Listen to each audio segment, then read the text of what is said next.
जय हिंद दोस्तों, आज फिर एक नए क्लास में स्वागत है जिसमें आज हम पढ़ने वाले हैं 5th सेमेस्टर का साइकोलॉजी सब्जेक्ट। जो भी साइकोलॉजी सब्जेक्ट ऑनर्स में लिए हैं उसी का MJC 9 आज हम पढ़ने वाले हैं। इसमें 8 और 9 दो सब्जेक्ट होते हैं। इसके लिए आप लोग निश्चिंत होकर तैयारी कीजिए, जिसका आज हम यूनिट 4 कराने वाले हैं।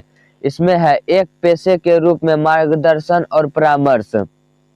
फर्स्ट पॉइंट में मार्गदर्शन और परामर्श के लिए कौशल, और सेकंड पॉइंट में मार्गदर्शन और परामर्श में नैतिक मुद्दे, और साथ साथ में इसमें पढ़ेंगे जो भी ऑब्जेक्टिव क्वेश्चन बनेंगे इन यूनिट 4 से। और हाँ, इसका यूनिट 3 और यूनिट 2 और यूनिट 1 हम इसका तीनों क्लास ऑलरेडी करा चुके हैं, जो कि आपको नीचे डिस्क्रिप्शन में उनका लिंक देखने के लिए मिलेगा। अगर इसका आप लोग PDF से नोट चाहते हैं तो मेरा WhatsApp नंबर नीचे डिस्क्रिप्शन में दिया गया है, आप लोग वहां से मंगा सकते हैं, या फिर टेलीग्राम पर भी हम उपलब्ध करा देंगे, आप लोग वहां भी डाउनलोड कर सकते हैं। तो चलिए अब क्लास को शुरू करते हैं। इसमें जो पॉइंट है, एक पेशे के रूप में मार्गदर्शन और परामर्श। एक पेशे के रूप में, जिसे हम प्रोफेशन के रूप में मार्गदर्शन और परामर्श क्या क्या होता है। तो आज के दौर में मार्गदर्शन और परामर्श केवल एक सामान्य सलाह नहीं रह गई है। आज के दौर में मार्गदर्शन और परामर्श जो है वो केवल सामान्य सलाह के रूप में नहीं रह गई है, बल्कि यह एक व्यवस्थित और वैज्ञानिक और पेशेवर सेवा बन चुकी है। एक पेशे के रूप में इसकी अपनी विशिष्ट तकनीकें, आचार संहिता और आवश्यक कौशल होते हैं। इसकी जो है अपनी विशिष्ट तरीके, तकनीकें और आचार संहिता और आवश्यकता कौशल होते हैं। इसमें फर्स्ट पॉइंट में जो दिया गया है, मार्गदर्शन और परामर्श के लिए आवश्यक कौशल, तो एक सफल परामर्शदाता बनने के लिए केवल किताबी ज्ञान काफी नहीं है। एक सफल परामर्शदाता बनने के लिए आपको किताबी ज्ञान के अलावा और भी विशेष जानकारी होना चाहिए। जैसे इसमें दिया गया है कि बल्कि उसके पास कुछ विशिष्ट कौशल होने चाहिए, जो कि पहला पॉइंट है इसमें सक्रिय श्रवण, जिसे हम यह सबसे महत्वपूर्ण कौशल है। सक्रिय श्रवण जो है यह सबसे महत्वपूर्ण कौशल है मार्गदर्शन और परामर्श के लिए जो कौशल चाहिए। इसके बाद इसमें परामर्शदाता को न केवल शब्द सुनने होते हैं, बल्कि उनके पीछे की भावनाओं और शारीरिक हाव भाव को भी समझना होता है। सक्रिय श्रवण का मतलब है, अगर आप लोग भली भांति जानते होंगे कि अगर कोई भी क्लास आप लोग अगर निश्चित होकर फोकस के साथ उस क्लास को करेंगे तो आप लोग को ज्यादा समझ में आएगा कि क्लास में क्या क्या पढ़ाया जा रहा है। और उसके बाद उनकी सिर्फ शब्द को सुनना काम नहीं होता है, उनके भावनाओं के साथ साथ बॉडी लैंग्वेज पर भी ध्यान दिया जाता है कि उनके हाव भाव कैसा है। इसके बाद दूसरा है सहानुभूति। तो सहानुभूति का अर्थ है स्वयं को दूसरे की परिस्थितियों में रखकर सोचना। अगर कोई किसी बीमारी से तनाव में महसूस हो रहे हैं तो उनके जगह पर जो भी परामर्शदाता बनना चाहता है उसको किस तरह से महसूस होता है, उसके आधार पर ही परामर्शदाता बनने में मदद होती है। इसके बाद यह सहानुभूति से अलग है, क्योंकि इसमें केवल दया नहीं दिखाई जाती, बल्कि ग्राही के दर्द को भी महसूस किया जाता है। जो भी क्लाइंट आते हैं परामर्शग्राही, उनकी ग्राही के दर्द को भी महसूस किया जाता है परामर्शदाता बनने के लिए। इसके बाद है इसमें तीसरा पॉइंट, अनुकूल संबंध बनना। परामर्शदाता में ऐसी क्षमता होनी चाहिए कि वह कम समय में परामर्शग्राही के साथ विश्वास का रिश्ता बना सके, ताकि ग्राही खुलकर बात कर सके। आप लोग जानते होंगे कि जो भी मनोवैज्ञानिक परामर्शदाता होते हैं वे बहुत एकदम सिंपल रहते हैं, ताकि आप लोग उसके साथ जाकर खुलकर बात कर सके, ना कि आप किसी के साथ संकोच के साथ बात करें। इससे जो भी परामर्शदाता रहते हैं वह अपनी जानकारी के आधार पर उनकी पूरी निचोड़ निकाल कर ही परामर्श दिया करते हैं। इसके बाद है चौथा पॉइंट, इसमें चौथा पॉइंट में है प्रश्न उत्तर कौशल। जो क्वेश्चनिंग स्किल्स है, ये सही समय पर सही प्रश्न पूछना, जिससे ग्राही को स्वयं अपनी समस्या की गहराई का पता चले। इससे ओपन एंडेड खुले प्रश्न अधिक प्रभावी होते हैं। यह होता है प्रश्न उत्तर कौशल। इसके बाद है पांचवा क्वेश्चन। पांचवा जो होना चाहिए परामर्शदाता बनने के लिए, और निर्णयात्मक दृष्टिकोण। परामर्शदाता को ग्राहक की बातों पर उसे सही या गलत का लेबल नहीं लगाना चाहिए, ताकि उनकी जो भी परेशानी होता है वह सही से खुलकर बातचीत कर सके।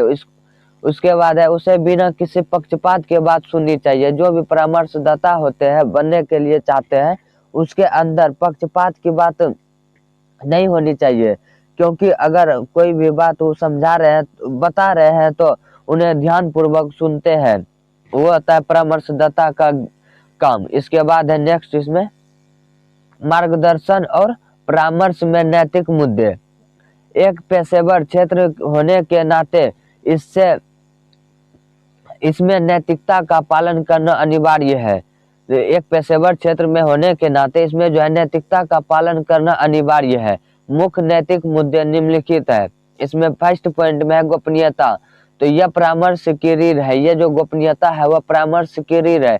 ग्राही द्वारा बताई गई कोई भी जानकारी उसकी अनुमति के बिना किसी तीसरे व्यक्ति, माता पिता या शिक्षक को भी नहीं दी जानी चाहिए, तब तक कि जान माल का खतरा ना हो जाए।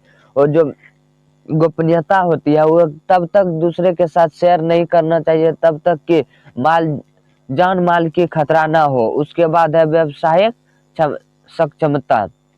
एक परामर्शदाता को केवल उसी क्षेत्र में परामर्श देना चाहिए जिसमें वह प्रशिक्षित है। उदाहरण के लिए एक कैरियर काउंसलिंग को गंभीर मनोवैज्ञानिक विकारों का इलाज नहीं करना चाहिए। इसमें जो उदाहरण बताया गया है कि एक कैरियर काउंसलिंग को गंभीर मनोवैज्ञानिक विकारों का इलाज नहीं करना चाहिए, क्योंकि यह व्यावसायिक सक्षमता है। इसके बाद है दोहरे संबंध। परामर्शदाता को अपने दोस्तों, रिश्तेदारों या परिवारों के सदस्यों का परामर्श करने से बचना चाहिए, क्योंकि इसमें निष्पक्षता प्रभावित हो सकती है।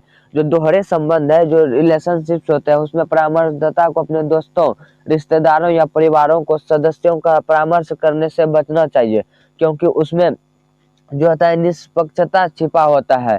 जो कि परामर्शदाता होनी चाहिए उसमें उसके अंदर निष्पक्ष नहीं होना चाहिए, इसलिए दोस्तों के साथ निष्पक्षता प्रभावित हो सकती है। इसके बाद है सूचित सहमति। तो परामर्श शुरू करने से पहले ग्राहक को प्रक्रिया, फीस, गोपनीयता की सीमाएं और संभावित परिणामों के बारे में स्पष्ट रूप से बता देना चाहिए। जो भी इसमें होता है उसकी फीस, प्रक्रिया क्या क्या प्रक्रिया, क्लाइंट की जो प्रक्रिया है क्या, उनकी फीस क्या है, गोपनीयता की सीमाएं क्या रहती है, और संभावित परिणामों के बारे में स्पष्ट रूप से जो भी क्लाइंट आते हैं उन्हें बता देना चाहिए। इसके बाद है व्यक्तिगत मूल्यों का प्रभाव। तो परामर्शदाता को अपने धार्मिक, राजनीतिक या व्यक्तिगत विचार ग्राही पर नहीं थोपनी चाहिए। परामर्शदाता जो होती है वह अपने धार्मिक या राजनीतिक या व्यक्तिगत विचार ग्राही के ऊपर नहीं थोपनी चाहिए। इसमें पहला प्रश्न है, परामर्शदाता का कौन सा गुण दूसरे के जूतों में पैर रखकर देखना कहलाता है? ऑप्शन ए सहानुभूति, ऑप्शन बी प्रानुभूति सहानुभूति, ऑप्शन सी उदासीनता, ऑप्शन डी कठोरता। तो इसका सही आंसर होगा ऑप्शन बी प्रानुभूति और सहानुभूति। इसके बाद है दूसरा क्वेश्चन, परामर्श में गोपनीयता कब तोड़ी जा सकती है? ऑप्शन ए जब ग्राही के माता पिता मांग करे, ऑप्शन बी जब ग्राही स्वयं को या किसी और के गंभीर नुकसान पहुंचाने वाला हो, ऑप्शन सी जब परामर्शदाता को बात बहुत दिलचस्प लगे, ऑप्शन डी कभी भी नहीं। तो इसका सही आंसर होगा ऑप्शन बी जब ग्राही स्वयं को या किसी और को गंभीर नुकसान पहुंचाने वाला हो, तभी परामर्श को गोपनीयता को तोड़नी चाहिए और उन्हें सही सही बता देना चाहिए। इसके बाद है रिपोर्ट शब्द का किससे संबंधित है? जो रिपोर्ट शब्द है वह संबंध किससे है? ऑप्शन ए फीस लेने से, ऑप्शन बी विश्वासपूर्ण संबंध बनाने से, ऑप्शन सी टेस्ट लेने से, ऑप्शन डी रिपोर्ट लिखने से। तो इसका सही आंसर होगा ऑप्शन बी विश्वासपूर्ण संबंध बनाने से। इसका बी ऑप्शन सही होगा। आई होप आप लोगों को क्लास पसंद आया होगा। अगर पसंद आया है तो एक लाइक जरूर करें और अपने दोस्तों के साथ शेयर जरूर करें। और हाँ, इसका अगर आप लोग पीडीएफ से नोट चाहते हैं तो मेरा व्हाट्सएप नंबर नीचे डिस्क्रिप्शन में दिया गया है, आप लोग वहां से मंगा सकते हैं, या फिर टेलीग्राम चैनल पर भी उपलब्ध करा दिया गया है, आप लोग वहां से डाउनलोड कर सकते हैं। अगर आप लोग किसी अन्य सब्जेक्ट का जैसे MJC, MIC, MIC, MJC, MDC किसी अन्य सब्जेक्ट का क्लास चाहते हैं तो कमेंट में जरूर बताइए कि आपका एमजीसी में क्या है, एमडीसी में कौन सा सब्जेक्ट है, ताकि आप लोगों का क्लास कराने के लिए मैं निश्चिंत होकर आपका क्लास करा सकूं। तब तक के लिए जय हिंद, मिलते हैं अगले क्लास में।